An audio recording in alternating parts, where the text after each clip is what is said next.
Babel Community s'apprête à transformer l'ex-bâtiment de géographie alpine de la Bastille de Grenoble en lieu d'hébergement trendy. Certains adeptes de l'urbex et du graphe sont dépités, tandis que d'autres prennent les choses avec plus de philosophie, célébrant un art de l'éphémère. Après 30 journées d'un championnat de Pro D2 marqué par moult péripéties, plus administratives que sportives et une fin de saison au taquet, les rugbymen grenoblois s'apprêtent à disputer les barrages. Première étape, battre Dax jeudi soir au Stade des Alpes. Et puis les dieux de Vélolympe, un escape game créé pour l'événement Fête du vélo en roue libre jusqu'à la fin de la semaine grâce au SMAG. Samedi dernier à Coupleville, il fallait être à la hauteur pour relever les défis d'aptitude cycliste et résoudre les énigmes. Bonsoir à tous, ravi de vous retrouver dans ce JT du mercredi 22 mai 2024, du lundi au vendredi à partir de 18h. L'essentiel de l'actualité du Grand Grenoble.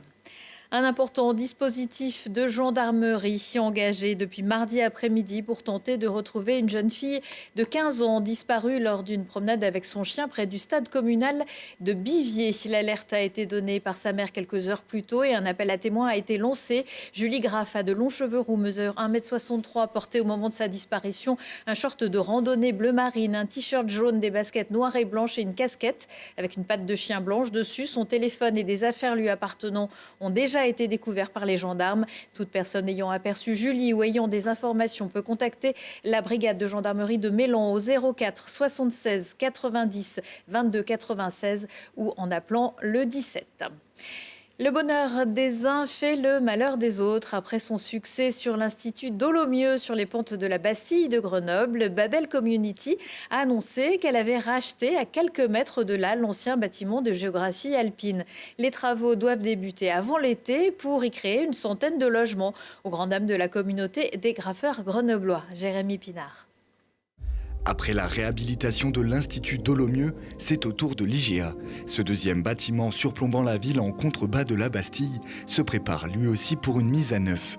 Tombant en ruine d'année en année, ce lieu était devenu un repère pour l'urbex et le graffiti à quelques pas du centre-ville. Je me surnomme Néo Musty, je suis artiste peintre et illustrateur. Je suis essentiellement connu pour mes peintures dans la rue et ça fait maintenant 7-8 ans que je suis basé à Grenoble.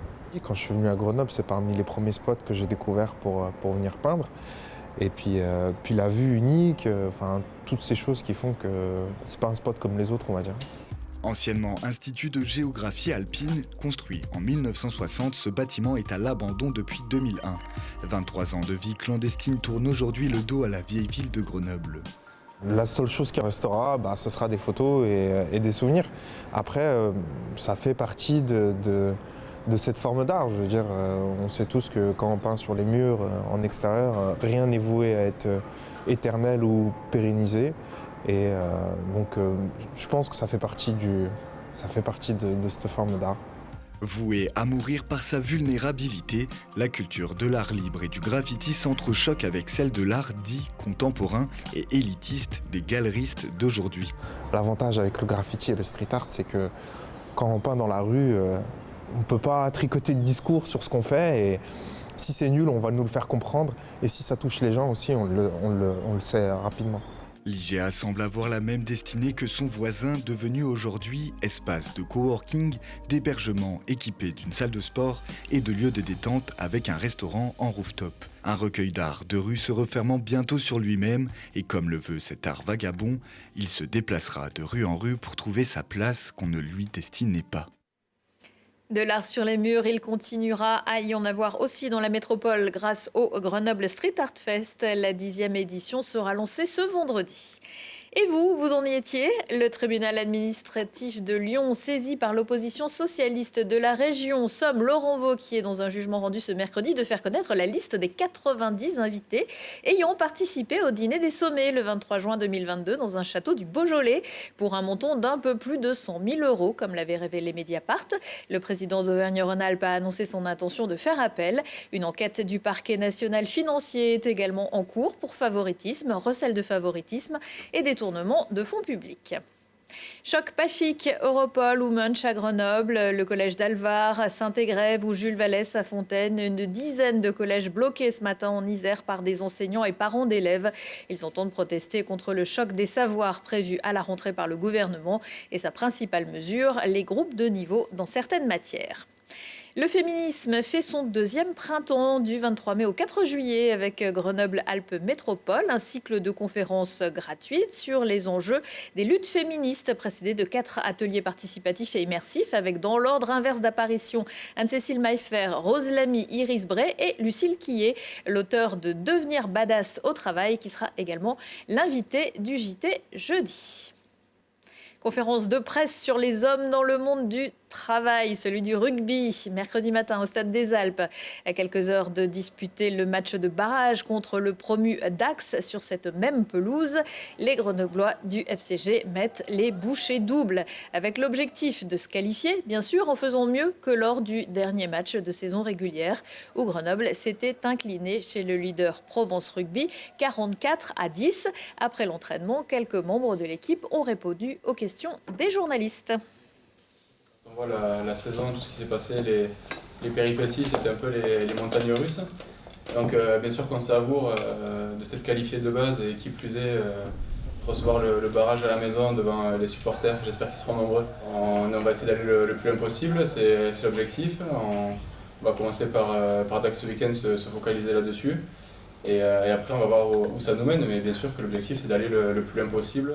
Donc il va falloir être prêt dans tous les domaines. De toute façon c'est ça, les phases finales, il faut être bon dans tous les secteurs et pour essayer de les contrer un maximum et surtout aussi pour essayer d'imposer notre jeu à nous parce qu'on ne va pas faire que les regarder et essayer de les contrer. Il va falloir que nous on marque pour prendre le score et gagner ce match.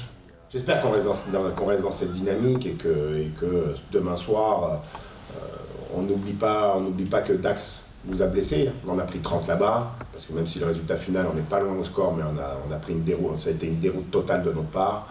Et puis ici, en menant 24-7, perdre le match, c'est une désillusion de notre part. Donc c'est une bête blessée qui, j'espère, demain soir, la mémoire va fonctionner et qu'on restera cette bête blessée. Le club s'attend à une affluence record, voire à un match à guichet fermé, coup d'envoi de ce quart de finale à 21h. Ils ont ramé pour y arriver. 2 licenciés de l'aviron grenoblois, Laura Tarantola, associée à Claire Beauvais, Ferdinand Ludwig, couplé à Hugo Beuret, ont gagné leur ticket pour les Jeux Olympiques de cet été. Lors du tournoi de qualification, c'était mardi à Lucerne, en Suisse. Leurs bateaux sont chacun arrivés premiers du 2 de ce couple poids léger devant les vice-champions du monde grec. Ils rejoignent dans le tournoi olympique d'autres grenoblois, Emma Lunati et les frères Turlan, déjà qualifiés lors des championnats du monde. Quel événement n'a pas son tampon Jeux Olympiques? Certainement pas fête du vélo qui, pour promouvoir la pratique du 2 roues sur le territoire, a aussi cédé aux Sirènes de Paris 2024. Et dans la série L'essentiel, c'est de participer. Le Pays voironnais a rejoint cette année la quinzaine organisée par le syndicat mixte des mobilités de l'air grenobloise. C'est à Coublevie où ont même eu des lieux Jeux vélo olympiques. Reportage d'Ambre Crozet. Les premiers Jeux vélo olympiques organisés à Coublevie. Au programme, un escape game avec des énigmes dispersées sur toute la commune. Le seul moyen de s'y rendre, c'est à vélo. 7 km de parcours et 2 heures de pédalage attendent ces 3 familles. Pour la première étape, c'est Véloistos, dieu de la forge, qui les accueille. Là, ils sont très bien partis. Pour le moment, je dirais même que c'est eux qui ont le record par rapport à la question. Parce que c'est une question avec plusieurs réponses. Plus on m'en donne, plus il y a de points. Au total, 4 étapes. À chaque stand, des comédiens déguisés en dieu du vélo Olympe les attendent. Parfois, l'énigme tourne au casse-tête, mais ces 13 participants restent motivés. Il y en a 4, et puis après, il faut retourner à l'arrivée. Et à l'arrivée, il y a encore une épreuve. Et là, elle était plutôt difficile, cette épreuve, non? Ça dépend quel niveau on choisissait. Et à quel point on repartait du début, quand la bille tombait, ou on se disait que c'était pas grave. Les enfants se prennent au jeu du chronomètre. Une fois la bonne réponse trouvée, c'est reparti. Entre routes, virages, pentes bien raides et même avec de la pluie, le parcours est sportif. C'est tout bon pour le lancer? Entre énigmes et épreuves, l'objectif de l'événement, Découvrir toutes les facettes du vélo, de la sécurité au code de la route en passant par la mécanique, il y en a pour tous les goûts. Donc les gens sont quand même super contents, à la fois du tour fait en vélo, souvent en famille, et des énigmes. Donc on avait 2 niveaux de difficulté cette année, un niveau découverte, très adapté aux familles, donc, et un niveau challenger pour ceux qui recherchent un petit peu plus de difficulté sur les énigmes. Tout comme Fête du vélo, le syndicat mixte des mobilités de l'aire grenobloise multiplie les initiatives pour développer la pratique du vélo afin d'atteindre l'ambition nationale de 12% des déplacements cyclistes à l'horizon 2030. Les dieux du vélo Olympe vous attendent pour un nouvel escape game samedi et dimanche à Montbonneau, nom de Zeus. Il n'était pas là pour faire du tourisme. Charvieux-Chavagneux, c'était la première étape de l'Alpe-Isère Tour ce mercredi après-midi. Un contre-la-montre remporté par le jeune Britannique Noah Hobbs, 19 ans seulement, de l'équipe Groupama FDJ devant 2 coureurs australiens. Le local de l'étape est premier français. Clément Leboetz est 7e. Une compétition cycliste professionnelle connue pour révéler les champions de demain. Jeudi, les coureurs partiront de Val-de-Virieu pour rejoindre Saint-Savin, une étape que vous pourrez suivre en direct sur Télé Grenoble à partir de 13h45. Séance de rattrapage avec, comme chaque soir, la rediffusion à 21h15. Aujourd'hui, dans Si on parlait, Lucille Dailly vous offre une composition faite de paillettes, de fleurs et de métal avec la nouvelle Miss Isère, Kenya May Vassal, fraîchement couronnée, qui rêve pourtant de devenir médecin pédiatre. Avec Maria Olienikova, artisan spécialiste en fleurs séchées, qui nous livre son approche locale, durable et responsable de l'art d'offrir des fleurs. Et puis le groupe de métal 8 Synths vient secouer notre plateau avec leur son bien mordant avant d'aller enflammer l'une des grandes scène du prestigieux Hellfest. Retour de l'actu dans 1 heure et en replay sur télégrenoble.net. On se quitte avec une autre musique, celle du festival Bien le Bourgeon à Saint-Joire-en-Valdaine. 4 jours de concerts, mais aussi des conférences, des ateliers, des tables rondes sur le thème cette année de l'eau. C'est la grenobloise Jazia Satour qui ouvrira le bal jeudi à 19h. Et le reste de la programmation est tout aussi alléchante entre Flavia Coelho, Popote Mastaz ou Orange Blossom. Excellente soirée à tous.